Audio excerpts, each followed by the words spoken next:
UP में एक और उपचुनाव हारेगी बीजेपी, योगी की साख दांव पर। घोसी सीट पर सपा का दांव रहा सफल तो मिलेगी जीत। सपा ने घोसी में खेला है पिछड़ा कार्ड, स्थानीय बनाम बाहरी की लड़ाई पर जोर।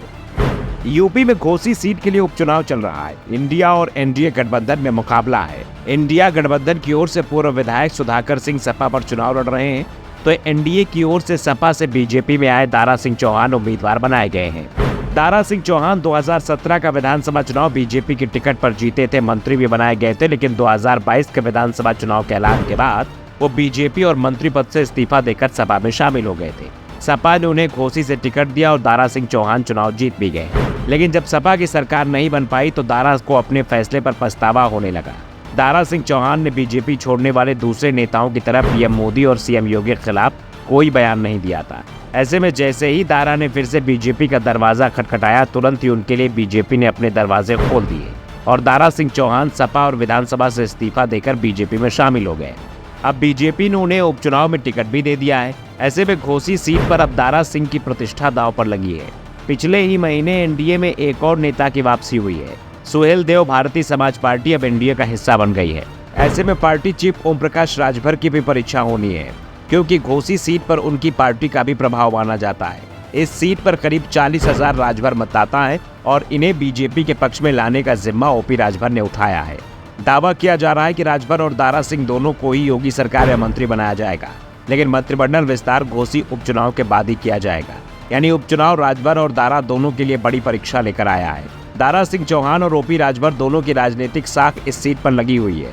अगर ये सीट बीजेपी के खाते में नहीं आती है तो दोनों की पकड़ पर सवाल खड़े होंगे। ऐसे में दारा सिंह चौहान और राजभर दोनों इस सीट को जीतने के लिए पूरे जी जान से लगेंगे। उपचुनाव के बाद दोनों का मंत्रिमंडल में शामिल होना लगभग तय माना जा रहा है, लेकिन दारा सिंह चौहान के लिए घोसी की राह आसान भी नहीं है, क्योंकि जातिगत समीकरण उनके खिलाफ बताए जा रहे हैं।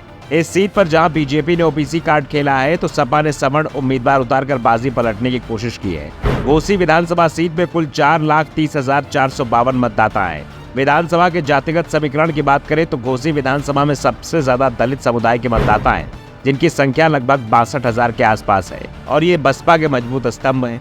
दूसरी सबसे बड़ी संख्या मुस्लिम समुदाय लगभग 60,000 है। इसके बाद तीसरी सबसे बड़ी संख्या भूमिहार मतदाताओं की है, जो 49,000 है। इसके बाद यादव लगभग 42,000 के आसपास है, जो सपा के मजबूत स्तंभ है। राजभर मतदाता 40,000 है।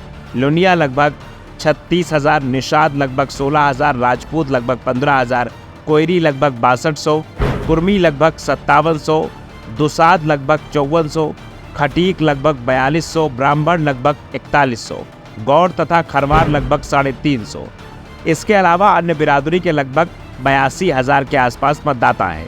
अगर यादव, मुस्लिम और सुधाकर सिंह के सजातीय वोट सपा के पक्ष में जाते हैं तो फिर दारा सिंह के लिए चुनाव जीतना बेहद मुश्किल हो जाएगा।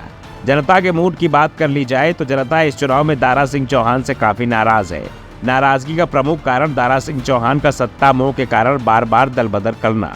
जनता का कहना है कि दारा वोट के लिए तो आते हैं, लेकिन 5 साल कहाँ रहते इसका कोई पता ही नहीं किसी को होता। इस उपचुनाव को लेकर घोसी की जनता का कहना है कि ये चुनाव बाहरी बनाम स्थानीय का होगा।